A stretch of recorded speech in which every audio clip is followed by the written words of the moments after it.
Hello everyone, कैसे हैं आप सभी। स्वागत है आप सभी का एक बार फिर से हमारे इस यूट्यूब चैनल में। तो इस वीडियो में हम लोग पढ़ने वाले हैं कंप्यूटर कंप्यूटर के विकास का वर्गीकरण। तो कंप्यूटर के विकास को 3 आधार पे वर्गीकृत किया गया है। हार्डवेयर के उपयोग के आधार पर, कार्य पद्धति के आधार पर, आकार और कार्य के आधार पर।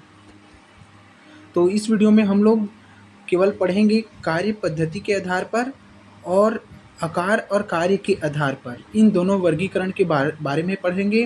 वीडियो को शुरू करने से पहले मैं आप लोगों को बता देना चाहता हूं कि हार्डवेयर के उपयोग के आधार पर कंप्यूटर को पहली पीढ़ी, दूसरी पीढ़ी, तीसरी पीढ़ी, चौथी पीढ़ी और पाँचवीं पीढ़ी के कंप्यूटर में बांटा गया है, जिसको हम लोग प्रीवियस वीडियो में पढ़ चुके हैं। जो साथी हमारे इस वीडियो को नहीं देखे हैं वो चैनल में जा कर के वीडियो देख लेंगे।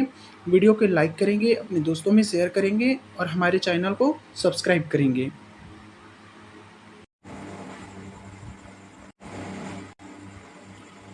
इस वीडियो में हम लोग बात करने वाले हैं कार्य पद्धति के आधार पर कंप्यूटर का वर्गीकरण। कार्य पद्धति के आधार पर कंप्यूटर को 3 भागों में बांटा गया है: analog computer, digital computer, hybrid computer. तो सबसे पहले देखते हैं एनालॉग कंप्यूटर होता क्या है।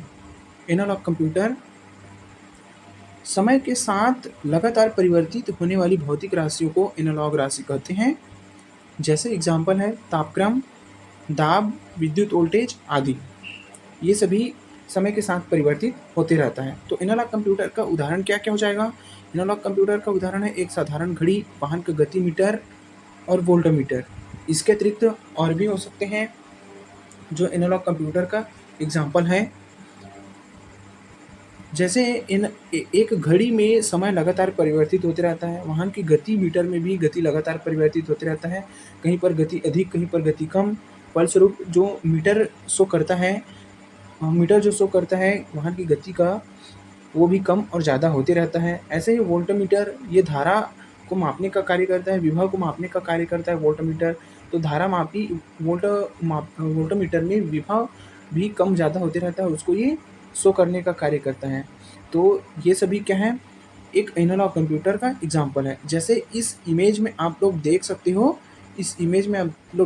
हो, एनालॉग कंप्यूटर का यहाँ पर एग्जाम्पल दिया हुआ है, जिसमें एक मीटर के रूप में इसको यहाँ पर दिखाया गया है, जिसमें कम और ज़्यादा मतलब राशि में होने वाले परिवर्तन को ये शो करेगा। तो ये एक एनालॉग कंप्यूटर का एग्जाम्पल है। आगे बढ़ते हैं और हम लोग देखते हैं डिजिटल कंप्यूटर। डिजिटल कंप्यूटर ये इलेक्ट्रॉनिक संकेतों पर चलते हैं तथा गणना के लिए द्विआधारी अंक पद्धति 0 या 1 का प्रयोग किया जाता है। डिजिटल कंप्यूटर में डाटा का निरूपण बाइनरी रूप 0 या 1 में किया जाता है। इसे हम डिजिटल कंप्यूटर कहते हैं। क्या बोला यहाँ पर, डिजिटल कंप्यूटर इलेक्ट्रॉनिक संकेतों पर चलते हैं, द्विआधारी अंक पद्धति 0 या 1 का प्रयोग किया जाता है। किसी भी डाटा को जब हम कंप्यूटर में इंटर कराते हैं तो ये उसे 0 या 1 के रूप में एक्सेप्ट करता है और 0 या 1 के रूप में ही उसे समझने का प्रयास करते हैं, जिसे हम बाइनरी सिस्टम कहते हैं। तो डिजिटल कंप्यूटर का एग्जाम्पल है, वर्तमान में प्रचलित अधिकांश कंप्यूटर इसी प्रकार के ही कंप्यूटर हैं। जैसे आप लोग यहाँ पर इसको भी इस चित्र में देख सकते हो। डिजिटल कंप्यूटर वर्तमान में जितने भी कंप्यूटर प्रचलित हैं ऑफिस में कहीं पर बैंक में या पर्सनल कंप्यूटर या लैपटॉप, जितने भी कंप्यूटर हैं वो सभी डिजिटल कंप्यूटर के ही एक एग्जाम्पल के तौर पे है। नेक्स्ट देखते हैं हम लोग थर्ड नंबर का है हाइब्रिड कंप्यूटर। थर्ड नंबर है हाइब्रिड कंप्यूटर। यह डिजिटल व एनालॉग कंप्यूटर का मिश्रित रूप है। इसमें गणना तथा प्रोसेसिंग के लिए डिजिटल रूप का प्रयोग किया जाता है, जबकि इनपुट तथा आउटपुट में एनालॉग संकेतों का प्रयोग होता है। इस तरह के कंप्यूटर का प्रयोग अस्पताल, रक्षा क्षेत्र व विज्ञान आदि में किया जाता है। इसे हम हाइब्रिड कंप्यूटर कहते हैं।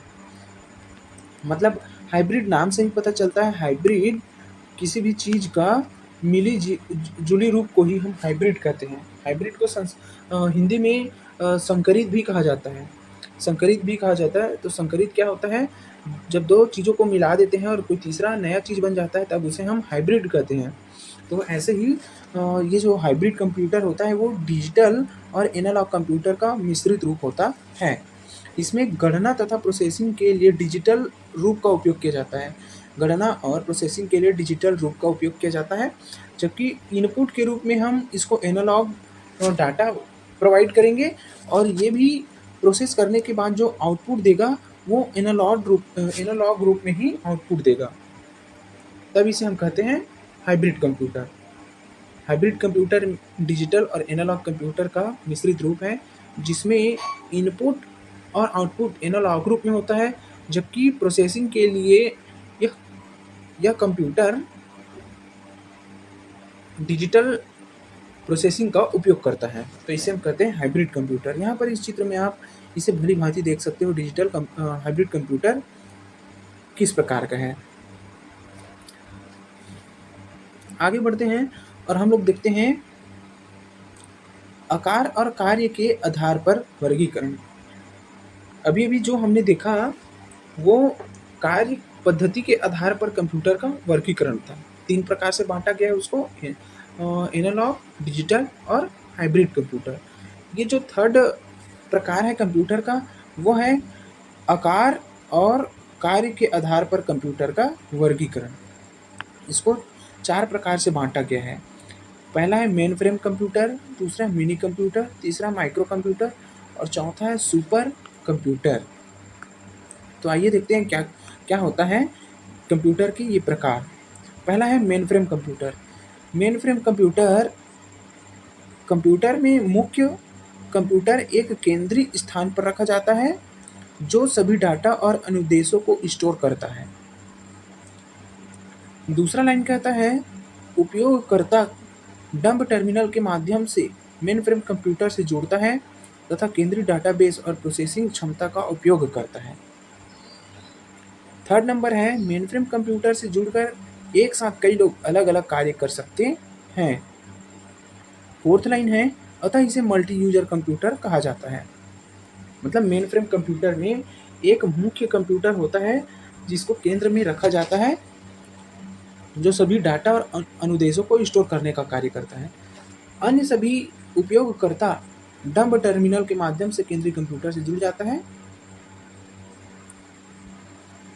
और केंद्रीय कंप्यूटर ही डाटाबेस और प्रोसेसिंग करने का क्षमता रखता है।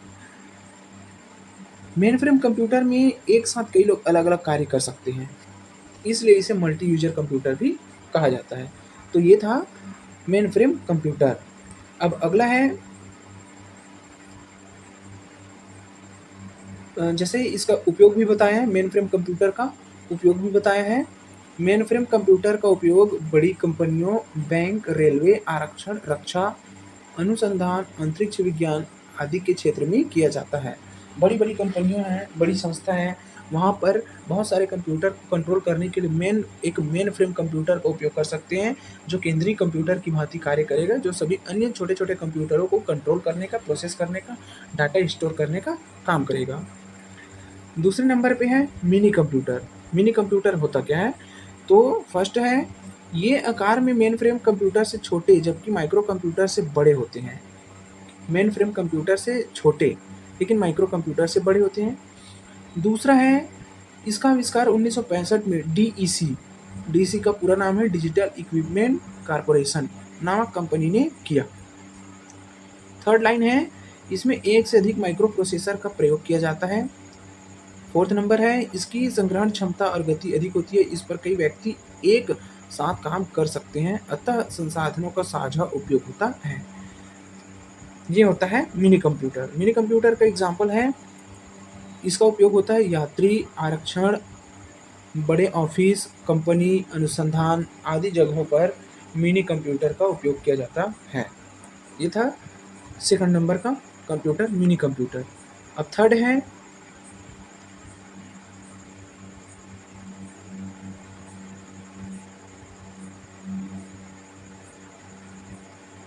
है माइक्रो कंप्यूटर। तो माइक्रो कंप्यूटर होता क्या है देखते हैं। माइक्रो कंप्यूटर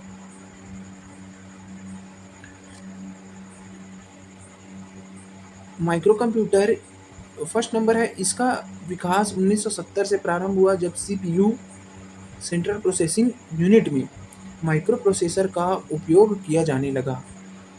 माइक्रो प्रोसेसर क्या होता है? माइक्रो प्रोसेसर बहुत सारे छोटे छोटे इलेक्ट्रॉनिक उपकरणों के मिलने से बना होता है, जो आकार में बहुत ही छोटे और हल्के होता है, लेकिन उसमें भंडारण क्षमता मतलब स्टोरेज कैपेसिटी और उसकी प्रोसेसिंग कैपेसिटी बहुत ही हाई लेवल का होता है। तो तब इसे माइक्रो प्रोसेसर कहते हैं। माइक्रो प्रोसेसर इसी तरीके से कार्य करता है। तो माइक्रो प्रोसेसर का उपयोग किया जाने लगा, तब माइक्रो कंप्यूटर का आविष्कार हुआ। सेकंड नंबर है इसका विकास सर्वप्रथम IBM कंपनी ने किया। इसमें 8, 16, 32 या 64 बिट माइक्रो प्रोसेसर का प्रयोग किया जाता है। वर्तमान में जो उपयोग होने वाले कंप्यूटर होते हैं उसमें भी ऐसे ही 8, 16, 32 या 64 बिट माइक्रो प्रोसेसर का उपयोग किया जाता है। इसका यूज कहाँ कहाँ पर होता है?